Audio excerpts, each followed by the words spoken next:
So yesterday I was doing a whole bunch of priming. What I tend to do is Friday nights is kind of my build night, and I just start building stuff. And some of it is things I'm going to be working on in the near future. Some of it is stuff that I know at some point I'm going to build, but I just go ahead and assemble it, get it broken down into sub-assemblies, seam lines cleaned up, and all of that.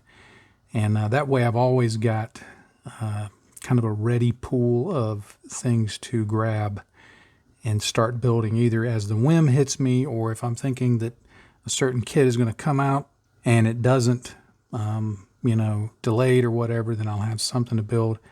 It's just a way I just kind of keep ahead on production to always have something ready to go.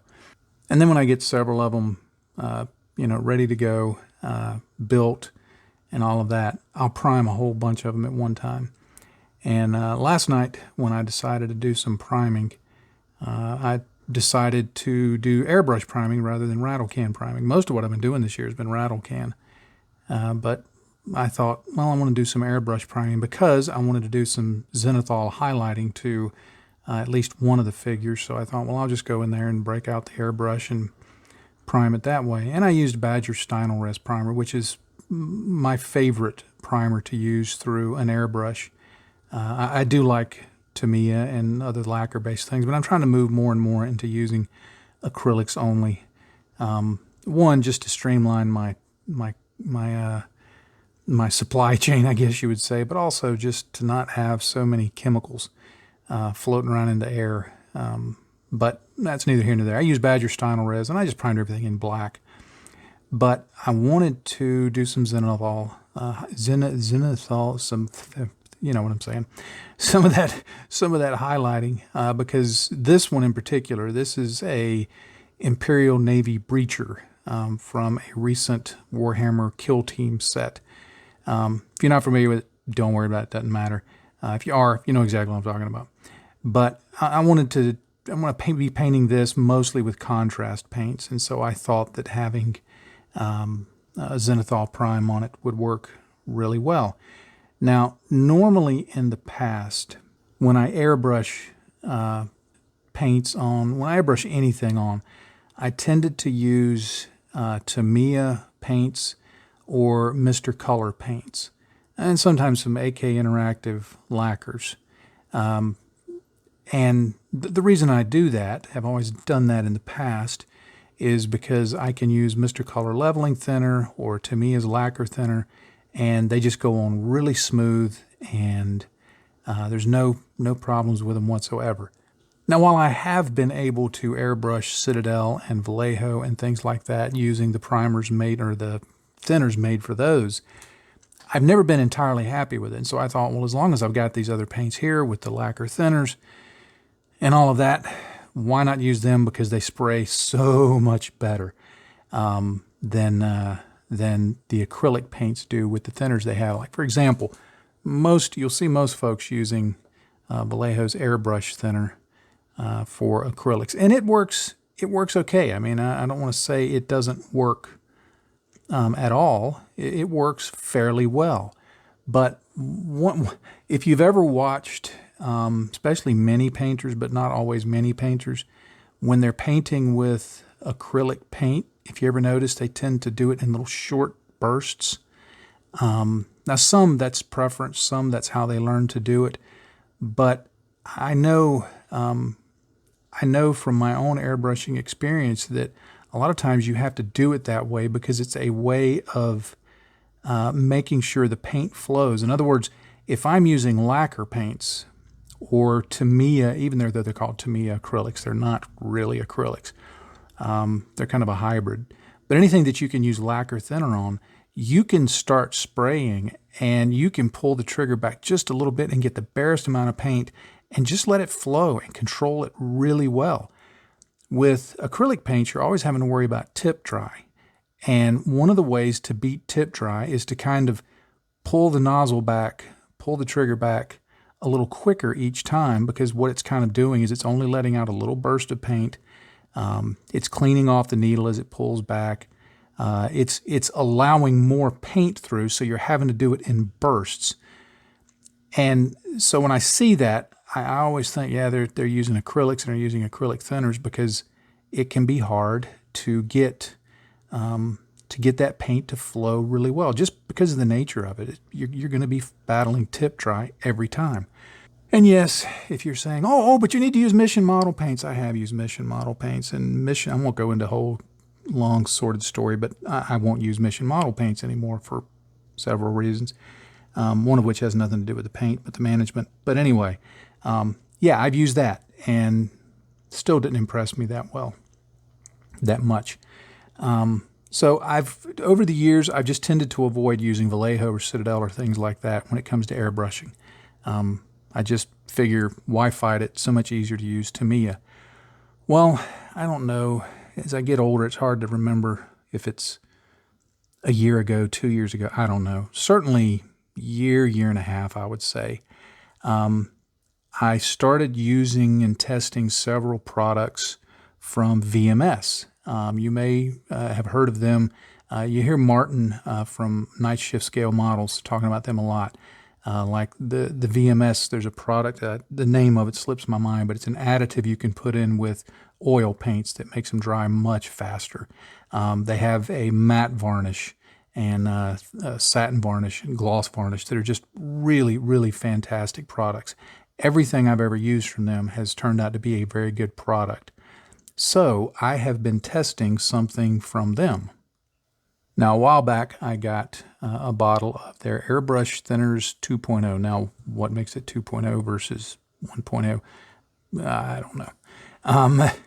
But I had read several reviews that said this is going to make any acrylic paint you airbrush spray better than anything you've ever used. Now, my past experience with airbrushing, using Vallejo, AK Interactive, the Citadel and all that, had some healthy skepticism, because you really got to work sometimes, especially with like Citadel, you've really got to work sometimes to get those working through an airbrush. I have been using this stuff, Citadel, Vallejo primarily. This stuff is good. This is why I will be in the future airbrushing with water-based acrylics only, because of this stuff. I don't know, it says with homogenizing and leveling agents. I don't know what that means.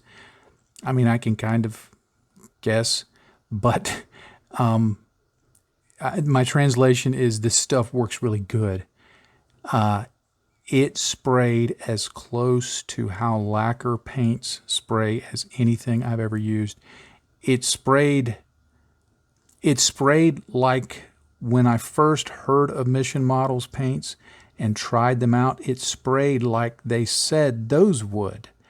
The only difference is this one doesn't tell you, they recommend about a 25% ratio of thinner to paint, but they don't tell you you've got to have, 2 drops of this and then 1 drop of that other thing from them and then 5 drops of paint. And as they actually told me one time at a model show, the only way for our paints to work correctly is if you have an airbrush reserved specifically for our paints. I try not to curse much, but to quote Colonel Potter from MASH, that's bovine scatology. Think about that for a minute. No other paint maker in the world says that. I use this. Now, my go-to ratio, if you're saying, okay, but what about the ratio? My go-to ratio for anything is to start off with 50-50 and then adjust from there, either a little more thin or a little more paint. After a while, you figure out how it works with different colors. This one I put in, I get in my little dropper thing, my little eyedropper thing, and I put in enough thinner in the bottom of the color cup to make sure that I'd be able to cover this. And then on this one in particular, I use Vallejo Sky Gray, and I just put in some drops of Sky Gray, and it went down to the bottom and just kind of, at first it just kind of curdled up.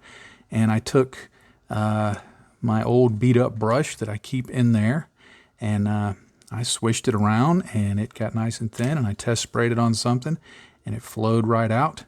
And I was able to do a zenithal prime on this. And here's what I want you to notice. Hang on, let me adjust the camera just a little bit. Here's what I want you to notice. notice around the bottom, around the feet there is no splattering. That is about as perfect a blend as you can get without trying to do a perfect blend and just blasting some paint on it, as you're going to get with acrylic paints. That's the kind of result I would expect from when I would use Tamiya or Gunza or something like that. The flow of the paint was flawless. Now, if you're saying, so there was absolutely no tip dry, there's no paint that you never get tip dry on. You airbrush long enough, you'll get some tip dry with lacquers, you'll get some tip dry with Tamiya. Not a lot, but it happens. But this flowed so well. I'm completely sold on this product. I've tested it other times. This is not the first time I've used it, but I've tested it other times. But after this one, I thought, okay, now I'm ready to get on a vlog and say, this stuff right here is the bee's knees. It's from VMS. Their website is, I don't remember it off the top of my head. Oh, here it is, vms-supplies.com. It's in Poland. If you're in the U.S., shipping to the U.S. is actually very, very reasonable. Shipping, at least the last time I ordered from them, the shipping they charged was quite often less than many American companies do when they're shipping from the U.S. So shipping was not a problem. Service is great. I think the guy's name who's behind this is Krzysztof Obarski. I think that's his name right there. Very responsive guy. I've sent him a couple of emails just telling him I liked his products and all that. Always very friendly. Always great customer service. They've got some great products. You check out their line of finishing products. You see them a lot with Martin on night shift scale models, but it can be used in any scenario. Doesn't have to be armor. Works great on anything. But anyway, if you've been looking for a thinner that works really well with your water-based acrylic paints, and I'm talking, your Citadel paints, your Vallejo, your AK 3rd generation. I haven't tested this with ammo acrylic paints because, quite frankly, I was so disappointed with how those worked that I don't use them anymore, and I don't ever recommend buying them because they were so disappointing. They were already so thin, it was just almost impossible to cover anything. But this makes Vallejo, the Citadel, the AK 3rd generation work really, really well. It's very forgiving. I've used it in different ratios.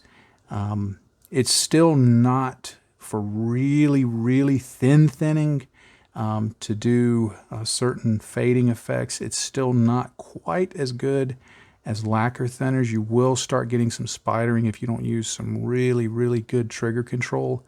But I highly recommend it.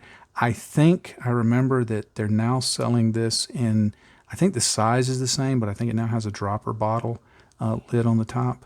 But even if it doesn't, you just get you one of those little eyedroppers and you can pull this stuff out of there and drop it into your color cup. But yeah, I'm going to be airbrushing with water-based acrylics from now on and using this because it's just an awesome, awesome product.